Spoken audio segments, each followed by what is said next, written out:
नमस्कार। करको कहर कठोर सरकार यो विशेष प्रस्तुतिमा स्वागत छ। म विष्णु बसौला। विकासोन्मुख देश नेपालको सरकारको भरपर्दो आर्थिक स्रोत छैन। राजस्व, रेमिटेन्स र आन्तरिक करले देशको अर्थतन्त्र चलेको छ र चलायमान भइरहेको छ। करिब 2.5 महिनादेखि यो सबै स्रोतमा सङ्कुचन आएको छ। विदेशमा भएका नेपालीले रेमिटेन्स पठाउन सकिरहेका छैनन्। रोजगार कटौती भएर उनीहरू नेपाल फर्किन चाहिरहेका छन्। राजस्व पनि उठ्न सकिरहेको छैन पर्याप्त मात्रामा। देशभित्रका उद्योग व्यवसाय बन्द छ र उद्योगिक व्यवसायले घरभित्र बस्नुपर्ने बाध्यता सिर्जना भएको छ। यही समयमा सरकारले करको लागि ताकेता गरेको छ। यही सन्दर्भमा हामीले व्यवसायका समस्या के छन् र सरकारसँग के अपेक्षा छ र सरकारको पछिल्लो ताकेताप्रति के धारणा छ, यही विषयमा विभिन्न उद्योगी व्यवसायी र उद्योग व्यवसायका छाता सङ्गठनका प्रतिनिधिसँग संवाद गरिरहेका छौँ।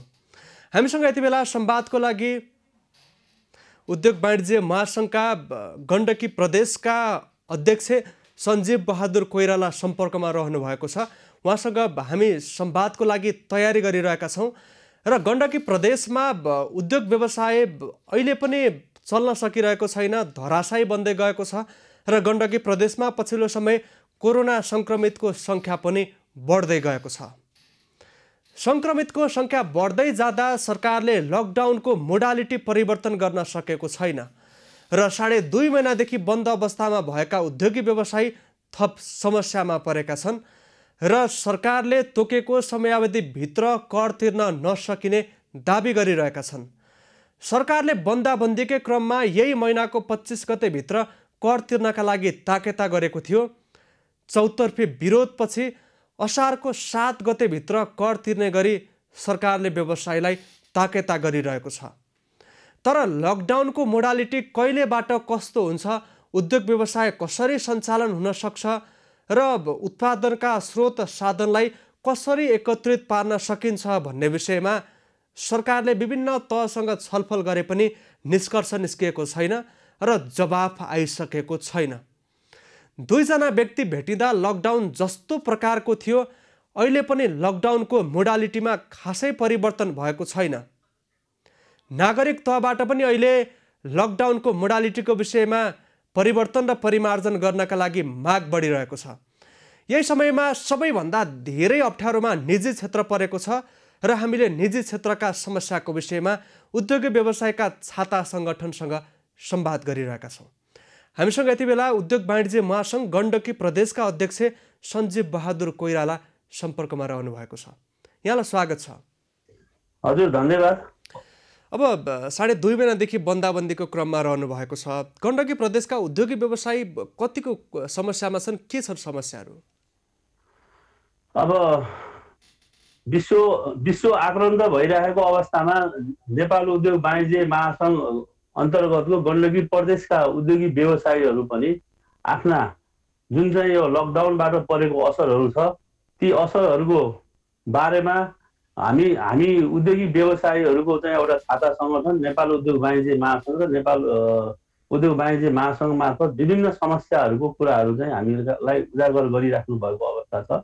र पनि उद्योगी व्यवसायीहरूले एउटा छोटो समयमा हामी 1 महिनापछि नै खाद्यान्नका र चाहिँ दैनिक उपभोग्यका उद्योगहरू हामीले चाहिँ केही सञ्चालन गऱ्यौँ, जुन प्रदेश सरकारको समन्वयमा हामीले चाहिँ सञ्चालन गऱ्यौँ। र अहिले व्यवसायको हकमा भन्यो भने व्यवसायहरू अहिले चाहिँ छिटोभन्दा छिटो लकडाउनको मोडालिटी चाहिँ परिवर्तन गरेर देशको अर्थतन्त्रलाई र सिङ्गो गण्डकी प्रदेशको अर्थतन्त्रलाई पनि चलायमान गर्नुपर्छ भन्ने सोचमा चाहिँ उद्योगी व्यवसायीहरूले हामीलाई चाहिँ एकदमै प्रेसर चाहिँ दिइराख्नु भएको अहिलेको अवस्था छ। केही दिन अगाडि पोखरा उद्योग वाणिज्य सङ्घले पत्रकार सम्मेलनै गरेर अब लकडाउन अवज्ञा गर्नको लागि सरकारले मोडालिटी परिवर्तन गरेन भने उद्योग वाणिज्य सङ्घ अवज्ञा गर्न बाध्य हुने चेतावनी समेत दिएको थियो। पछिल्लो समय गण्डकी प्रदेश सरकारसँग संवाद कस्तो छ? लकडाउनको मोडालिटीको विषयमा के तयारी भएको बुझिएको छ? हामीले पोखरा उद्योग वाणिज्य सङ्घ, लेखनाथ उद्योग वाणिज्य सङ्घ र नेपाल उद्योग वाणिज्य महासङ्घ गण्डकी प्रदेश हामी संयुक्त रूपमा यो गण्डकी कास्की जिल्लामा अथवा गण्डकी प्रदेशमा कोरोनाको चाहिँ कम प्रभावित भएको कारणले हामीले चाहिँ WHO को अवधारणा अनुसार ती मापदण्डहरूलाई चाहिँ अपनाएर उद्योगिक व्यवसायहरू चाहिँ अब बिस्तारै खोल्नुपर्छ कि र अर्थतन्त्र चलमान हुनुपर्छ कि भनेर हामीले चाहिँ त्यो लकडाउन भएको 1 महिनामै गण्डकी प्रदेशका मुख्यमन्त्री माननीय पृथ्वी सुब्बा गुरुङज्यूलाई हामीले ज्ञापन पत्र पनि बुझाएका थियौँ। र त्यसको अलावा पनि अहिले उद्योगिक व्यवसायीहरूले अब यो लकडाउनको मोडालिटी चाहिँ परिवर्तन गर्नु पर्यो भनेर व्यवसायीहरूले नै एउटा चाहिँ हामीहरूलाई चाहिँ सुझावहरू दिइसकेपछि पोखरा उद्योग वाणिज्य सङ्घमा चाहिँ हामीले चाहिँ अवज्ञा गर्छौँ हामीले भनेका होइन। मोडालिटी अब चाहिँ नेपाल सरकार र प्रदेश सरकार अथवा स्थानीय सरकार जुन ठाउँ गण्डकी प्रदेशमा भएका सबै स्थानीय जुन सरकारहरू छ र जहाँ निजी क्षेत्रका सङ्गठनहरू छन् ती ठाउँहरूमा हामी एउटा समन्वय गरेर यसलाई चाहिँ मोडालिटी परिवर्तन गरौँ भनेर चाहिँ हामीले चाहिँ आग्रह गरेका हौँ। र त्यो आग्रहपछि हिजो मात्र कास्की जिल्लाका प्रमुख अधिकारीज्यूले पनि बोलाएर तपाईँहरूको मोडालिटी परिवर्तन गर्ने आफ्नो अवधारणालाई स्पष्ट बनाउनुहोस् भनेर चाहिँ उहाँहरूले हामीले एउटा चाहिँ धारणा बनाएर गएका थियौँ र उहाँले चाहिँ केही अवधारणाहरू बनाएर आउनुहोस् र यसमा चाहिँ हामी केही समन्वय गर्न सक्छौँ भन्ने खालको यहाँको पोखरा महानगरपालिकाका मेयर मानबहादुर जीसीले पनि एउटा सकारात्मक चाहिँ सन्देश चाहिँ हामीलाई एउटा दिनुभएको छ। र मलाई जहाँसम्म लाग्छ अब आउँदो हप्तामा हामी चाहिँ एउटा मोडालिटी बनाएर यो कसरी खोल्ने भन्ने खालको हामी निजी क्षेत्रलाई नै जिम्मा दिएको हुनाले पक्कै पनि हामी चाहिँ एउटा मोडेलमा चाहिँ हामी चाहिँ गण्डकी प्रदेशमा भएका सबै ठाउँहरू चाहिँ खोल्नको निम्ति हामी चाहिँ प्रयासरत रहन्छ। बिस्तारै खोल्नको निम्ति सरकारले पनि अथवा स्थानीय सरकार प्रदेश सरकारले पनि हामीलाई समन्वय गर्छ जस्तो चाहिँ मलाई लाग्छ। पोखरामा त अहिले पनि लकडाउन केही खुकुलो भएको जस्तो पनि देखिएको छ र समग्र गण्डकी प्रदेशभित्र कस्तो खालको अवस्था आयो भने लकडाउन कसरी खोलियो भने उद्योग व्यवसाय पुनः सञ्चालन हुन सक्ने अवस्था रहन्छ? यस्तो छ, उद्योग अब हामीका त्यति धेरै ठुला उद्योगहरू त छैनन् होइन, तर हामीका गण्डकी प्रदेशभरि चाहिँ भएको उद्योगहरू चाहिँ अहिले पनि चाहिँ लगभग भनौँ न 30 देखि 40% को उत्पादनमा मात्र चलिरहेको चाहिँ अहिलेको चाहिँ अवस्था हो होइन।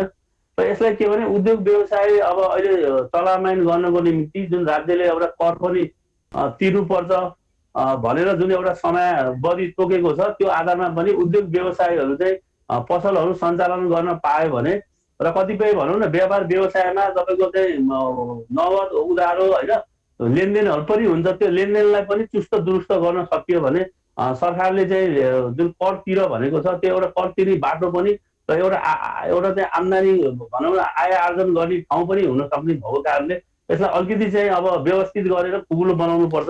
अहिले उद्योग मात्रै खोलेर मात्रै भन्दा पनि अहिले 40% त उत्पादन भइरहेको यहाँले पनि बताउनु भयो। उत्पादन भएर बजारसम्म पुगिसक्दा त्यो सामान खरिद गर्नका लागि क्रेता पनि आउनु पर्यो, यसको लागि कस्तो खालको वातावरण बन्नुपर्ने हो?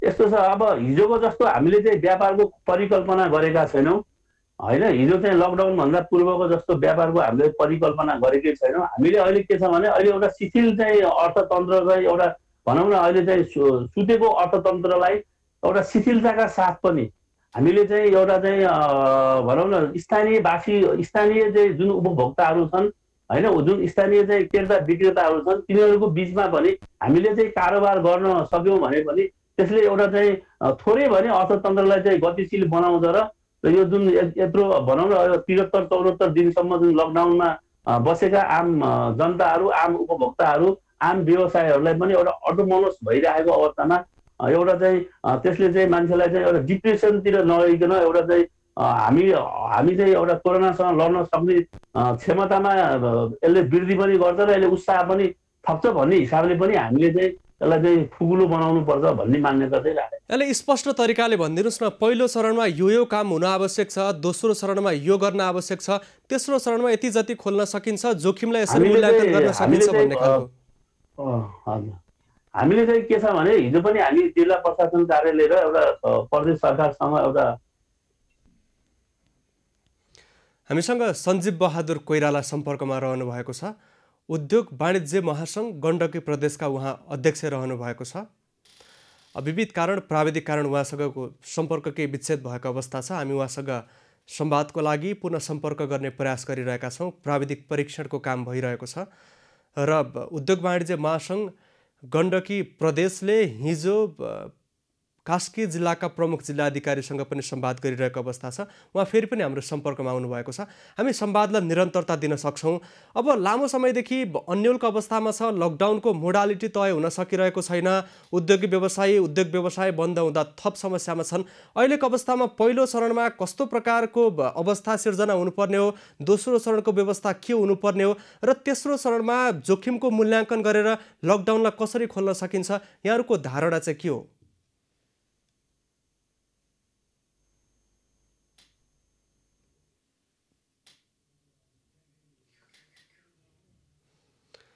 उहाँसँग संवादको लागि प्रयास भइरहेको छ। हामी गण्डकी प्रदेशभित्रको समस्या, उद्योगी व्यवसायको गुनासो, सरकारका माग, उद्योगी व्यवसायको चासो, जोखिमको अवस्थाको विषयमा उद्योगी व्यवसायले गरेको तयारी र अवरुद्ध भएको उत्पादन र आपूर्तिको श्रृङ्खला पुनः सञ्चालन गर्नको लागि र पुनर्जीवन दिनका लागि गरिएको तयारी र प्रदेश सरकारसँग भएको समन्वय र उद्योगी व्यवसायको मागलाई प्रदेश सरकारले कसरी लिएको छ लगायत विषयमा हामी संवाद गर्नका लागि प्रयास गरिरहेका छौँ। हामीसँग फेरि पनि सञ्जीव बहादुर कोइरालाजी सम्पर्कमा आउनुभएको छ। हामी संवादलाई निरन्तरता दिन सक्छौँ। यहाँले स्पष्ट तरिकाले भनिदिनुहोस् न, 2.5 महिनाभन्दा लामो समयदेखि लकडाउनको अवस्थामा रहनु भएको छ। अब ठुला धेरै प्रकारका उद्योग नभए पनि केही हदसम्म उद्योग व्यवसाय छन्। अब यिनलाई पुनर्जीवन दिनको लागि पहिलो चरणको लकडाउनको मोडालिटी कस्तो हुनुपर्ने, दोस्रो चरणमा कस्तो व्यवस्था हुनुपर्ने र तेस्रो चरणमा जोखिमको मूल्याङ्कन गरेर के गर्न सकिन्छ, यहाँहरू के चाहनुहुन्छ? हामीले अहिले यतिखेरको अवस्थामा अब खाद्यान्नका पसलहरू, तरकारी पसलहरू, औषधिहरू खोलेका छन् भने अब अहिले पहिलो चरणमा अझ फेन्सी कपडा, रेडिमेडदेखि अन्य सबै व्यवसायहरू जसमा चाहिँ हामीले चाहिँ यो सिनेमा हल, होटेलहरू हैन, अब के अरे पार्टी प्यालेसहरू, जुन भिड हुने चाहिँ स्थानहरू छन्, स्थलहरू छन्, त्यस्तो व्यावसायिक प्रतिष्ठानहरू अहिले चाहिँ पहिलो चरणमा खोल्दै नखोल्ने र हामीले ती सबै चाहिँ व्यापार व्यवसायहरू खोलिसकेपछि त्यहाँ सबै जुन WHO को अवधारणा अनुसार हामीले चाहिँ प्रत्येक चाहिँ तपाईँको बजारमा चाहिँ 20 देखि 30 वटा चाहिँ तपाईँका चाहिँ के अरे हात धुने ठाउँहरू चाहिँ पनि राख्ने र सबै पसलमा सेनिटरको व्यवस्था चाहिँ गराउने र सबै पसलमा मास्क पनि लगाउने। कोही उपभोक्ताहरूले मास्क नलाइकन आउनु भएको छ भने उहाँहरूलाई पनि यो मास्क प्रयोग गरेर मात्रै भित्र प्रवेश गर्नुहोस् भन्ने। त्यसरी चाहिँ एउटा सबै वस्तुगत सङ्घहरूसँग पनि एउटा सहकार्य गर्ने र त्यसरी चाहिँ हामीले चाहिँ WHO को मापदण्ड अनुसार चाहिँ अवधारणा अनुसार हामीले चाहिँ त्यसरी चाहिँ हामीले चाहिँ गर्न खोजेका छौँ र हामीले चाहिँ त्यसरी नै हामी चाहिँ कन्भिन्स चाहिँ गराइरहेका छौँ। र त्यसपछि हामीले रेस्टुरेन्टलाई पनि रेस्टुरेन्टमा बसेर चाहिँ खान नदिने र रेस्टुरेन्टमा कसैले प्याकिङ माग्यो भने प्याकिङ पनि दिने र प्याकिङको डेलिभरी व्यवस्था पनि मिलाइदिने र अन्य सामानहरू धुवानी गर्ने क्रममा पनि त्यो धुवानी गर्दाखेरि चाहिँ अब जिल्ला प्रशासन, सततका जिल्ला प्रशासन कार्यालयहरूले बनाएको चाहिँ एउटा चाहिँ तालिका अनुसार चाहिँ ती सामानहरू चाहिँ डेलिभरी गरेर एउटा चाहिँ जुन हाम्रो मुख्य उद्देश्य भनेको WHO को जुन अवधारणा छ, जो धारणा छ, त्यो धारणालाई पनि स्वीकारेर र त्यो चाहिँ बन्दोबस्तीका साथ मात्रै खोल्नुपर्छ भन्ने कुरामा चाहिँ सरकारलाई चाहिँ कन्भिन्स गराएर नै खोल्ने हाम्रो चाहिँ सोच बनाएका छौँ। र पछिल्लो समयमा यसको चाहिँ अब यो कोरोनाको चाहिँ कतिको चाहिँ भनौँ न, यसको चाहिँ भोलि बिरामीहरूको सङ्ख्या कति बढ्छ त्यो आधारमा चाहिँ धेरै बढ्ने, धेरै जोखिम भयो भने त्यही अनुसार चाहिँ मोरालिटी अझ चाहिँ उग्लो बनाउँदै जाने। त्यो भयो भने हामी चाहिँ अझ चाहिँ कम अझ यसलाई पनि त्यस्तै कोरोनाको ठुलै सङ्क्रमण भयो भने त्यो लकडाउनलाई फेरि बन्द पनि हामी गर्न सक्छौँ। त्यस कारणले हामीले लकडाउनलाई खुकुलो बनाएर हाम्रो सबै चाहिँ जोखिम व्यवसायी जनता, आम उपभोक्तालाई हामी जोखिम बनाउने कुरामा चाहिँ हामीले चाहिँ खोल्न खोजेको होइन। त्यस कारणले खोलिन्जेलसम्म खोल्दै जाने र जति चाहिँ जोखिम चाहिँ न्यूनीकरण हुन्छ त्यति नै बढी चाहिँ खुकुलो बनाउँदै जाने भन्ने चाहिँ हाम्रो चाहिँ नीति हो। अब यहाँहरूले सङ्घीय सरकार अन्तर्गतको प्रमुख जिल्ला अधिकारीको तहसम्म स्थानीय तहका प्रमुखसँग संवाद गरिसक्नु भएको छ। प्रदेशका मुख्यमन्त्री तहबाट यहाँहरूसँग कस्तो खालको छलफल परामर्श भइरहेको छ? लकडाउन खुकुलो बनाएर पसल मात्रै खोलेर भएन, सामान किन्नको लागि व्यक्तिहरू पनि आउनुपर्ने अवस्था रहन्छ। यसको लागि वातावरण कसरी बन्न सक्छ? हामीले चाहिँ के अरे गण्डकी प्रदेशका मुख्यमन्त्रीज्यू जहिले पनि एउटा निजी क्षेत्रसँग सधैँ सकारात्मक रूपमा चाहिँ उहाँले चाहिँ सोची पनि राख्नु भएको छ र हामी उद्योगी व्यवसायीहरूले सोच्ने विषयभन्दा पूर्व नै उहाँले चाहिँ आजभन्दा लकडाउन सुरु भएको 1 महिना पछि नै यो हाम्रो गण्डकी प्रदेश के अरे कोरोनाबाट कम जोखिम भएको र यो ग्रिन एरिया भएको कारणले सङ्घीय सरकारलाई उहाँहरूले चाहिँ यो यहाँको गण्डकी प्रदेशको अर्थतन्त्र चाहिँ चलायमान गर्नको निमित्त हामी चाहिँ सबै चाहिँ कुराहरू चाहिँ अपनाउँछौँ र यसलाई खोलिदिनुपर्छ भनेर उहाँले चाहिँ अनुरोध पनि पठाएको चाहिँ हामीले थाहा पाएका छौँ। त्यस कारणले गण्डकी प्रदेश सरकारको तर्फबाट त हामीले चाहिँ धेरै सहयोग चाहिँ हामी निजी क्षेत्रले पाएका हौँ। तर पनि के छ भने प्रहरी प्रशासनहरू भनेको चाहिँ सङ्घीय सरकार अन्तर्गत नै पर्ने र प्रदेश सरकारले सञ्चालन गर्न नसक्ने भएको कारणले गर्दाखेरि यदि गण्डकी प्रदेशको सरकारलाई प्रहरी प्रशासन गण्डकी प्रदेश सरकार स्वयंले चलाउने हुन्थ्यो भने गण्डकी प्रदेश चाहिँ आजभन्दा 2 महिना अघि नै यो लकडाउनको मोडालिटीमा केही खुकुलो हुन्थ्यो भन्ने कुरामा चाहिँ हामी विश्वास चाहिँ राख्छौँ। अब औद्योगिक क्षेत्र लगायतका औद्योगिक व्यवसायहरू उद्योग कारखानामा काम गर्ने अपरेटर तहका भारतीय मजदुरहरू भारततर्फ गएको अवस्थाको विषयमा जानकारीहरू आइरहेको छ र अहिलेको अवस्थामा कामदारहरूलाई ल्याएर आवश्यक रूपमा सरकारले काम गराउनका लागि पनि सो खालको मोडालिटी बनाउने गरी तयारी गरेको बुझिएको छ। यसको लागि गण्डकी उद्योग वाणिज्य महासङ्घ कति तयारी अवस्थामा छ र अब यहाँले स्वास्थ्य सावधानी अपनाउने विषय पनि बताइरहनु भएको छ। गण्डकी प्रदेशमा कोरोना सङ्क्रमितको सङ्ख्या अझै पनि बढेको देखिएको छ, बढ्न सक्ने आकलनहरू भइरहेको छ। यस्तो अवस्थामा व्यवसाय सञ्चालन गर्नको लागि नागरिकको स्वास्थ्यतर्फ सजग रहनका लागि यहाँहरू कतिको सावधान हुनुहुन्छ, कतिको तयार हुनुहुन्छ? त्यही त हामीले चाहिँ के छ भने हिजो जुन जिल्ला प्रशासन कार्यालय र जुन मुख्यमन्त्रीको कार्यालयमा जुन हामीले छलफल गऱ्यौँ त्यही हामीले चाहिँ स्वास्थ्यका चाहिँ कुराहरू सबै अपनाउने गरेर एउटा हामी चाहिँ भोलिसम्ममा हामी एउटा चाहिँ उहाँहरूलाई प्रतिवेदन चाहिँ दिन्छौँ। र पनि के छ भने अहिले नेपाल सरकारको भर्खर अब 2077-78 को के अरे बजेट भाषणबाट पनि के कुरा स्पष्ट छ भने अब भारतबाट चाहिँ कुनै पनि कामदारलाई चाहिँ काम गराउने हो भने हामीले चाहिँ नेपाल सरकारसँग स्वीकृत श्रम कार्यालयसँग स्वीकृति दिनुपर्छ भन्ने कुराहरू पनि छ। र अहिले चाहिँ जुन पोखरामा चाहिँ कामदारहरू जुन भारततर्फका छन् र उहाँहरूलाई चाहिँ अहिले हामीले चाहिँ लिएर आएर चाहिँ तुरुन्त हामी उत्पादन गर्ने पक्षमा पनि छैनौँ, किन भन्दाखेरि हाम्रो बजार पनि छैन। पूर्ण रूपमा बजार नखोलेसम्म हाम्रो सम्पूर्ण उत्पादन बजारमा चाहिँ तपाईँको बजारीकरण गर्न सक्ने सम्भावना पनि नभएको कारणले गर्दाखेरि हामीले स्थानीय ठाउँमै बसेका जुन मजदुरहरू छन् ती मजदुरहरूलाई नै राखेर मात्र हामीले चाहिँ उद्योग व्यवसाय अहिले सञ्चालन गरेका छन् र ती मजदुरहरूलाई पनि हामीले चाहिँ आफ्नै चाहिँ भनौँ न प्रतिष्ठानभित्रै उहाँहरूलाई पनि एक किसिमको क्वारेन्टाइनमै राखेर उहाँहरूलाई नि परिवारका सदस्यहरूसँग भेटघाट गर्न नदिएर प्रतिष्ठानभित्रै बसोबास गरेर मात्र उद्योग धन्दाहरू चाहिँ चलाएको चाहिँ स्थितिहरू छ। र केही चाहिँ तपाईँको स्थानीय नजिकै भनौँ न प्रतिष्ठानको नजिक छ भने त्यहाँ उनीहरूलाई मात्रै केहीलाई मात्रै आवत जावत गर्न दिएर मात्र गर्ने भन्ने जुन प्रदेश सरकार र यहाँको स्थानीय सरकारको चाहिँ जुन खालको चाहिँ उहाँहरूले चाहिँ हामीलाई चाहिँ त्यो मापदण्ड बनाइदिनु भएको थियो त्यही मापदण्ड अनुरूप चाहिँ हामीले चलाएका छौँ। र हिजो मात्र काशी जिल्लामा हिजो मात्रसम्म चाहिँ एउटा पनि कोरोना चाहिँ को चाहिँ पुष्टि नभएको अवस्थामा हिजोबाट चाहिँ पुष्टि पनि भएको छ।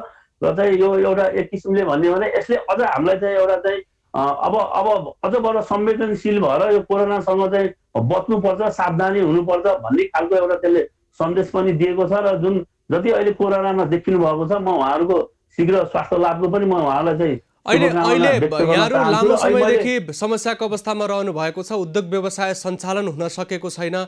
गण्डकी प्रदेशको केन्द्र पोखरा भए पनि पोखरा मात्रै गण्डकी प्रदेश होइन र सरकारले अहिले कर तिर्नको लागि ताकेता गरिरहेको अवस्था छ। यो अवस्थामा यहाँहरूको धारणा के छ?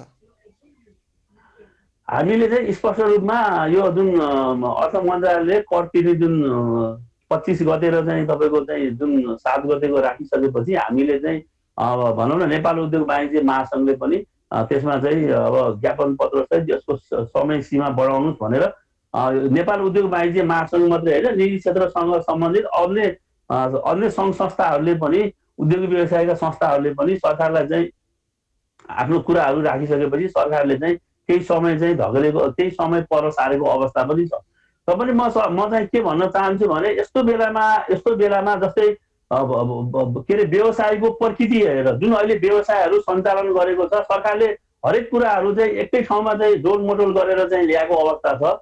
र हामी कर तिर्नु हुन्न भन्दैनौँ, हामी कर तिर्नुपर्छ र सरकारको समयमै कर तिर्नुपर्छ। तर यो कर तिर्ने समय भनेको परिस्थितिले चाहिँ पछाडि धकलिएको हो। त्यस कारणले हामी पनि चाहिँ कर तिर्न चाहन्छौँ, तर कर चाहिँ सरकारले यति समय नै भनेर अहिले चाहिँ भन्नु हुँदैन। र मलाई अझै पनि के सुझाव दिन चाहन्छु भने अर्थ मन्त्रालयले जुन जुन पेसा व्यवसायहरू चलेका छन् र ती पेसा व्यवसाय चलेका व्यवसायीहरूलाई मात्र चाहिँ अहिले चाहिँ यो प्रकारको चाहिँ के अरे व्यवसायिकहरू उद्योगहरू चलेको छन् योले चाहिँ तिर्नुहोस्, अरूहरूले चाहिँ अरूहरूलाई चाहिँ यो लकडाउन नखुलेसम्म अथवा लकडाउन खुलेको 2 महिनापछि मात्र त्यस्ता व्यवसायहरूले तिर्न सक्छन्, नत्र अरूले चाहिँ तिर्न सक्ने स्थिति नभएको कारणले नै आम चाहिँ तपाईँको चाहिँ निजी क्षेत्रका सबै सङ्गठनहरूले चाहिँ विरोध गरेको हो। र यसमा चाहिँ यो जुन अहिले थपिएको समय छ त्यो थपिएको समय पनि सरकारले चाहिँ म यही एबी न्युज टेलिभिजन मार्फत म अर्थ मन्त्रालयलाई म अनुरोध गर्न चाहन्छु कि तपाईँहरूले फेरि पनि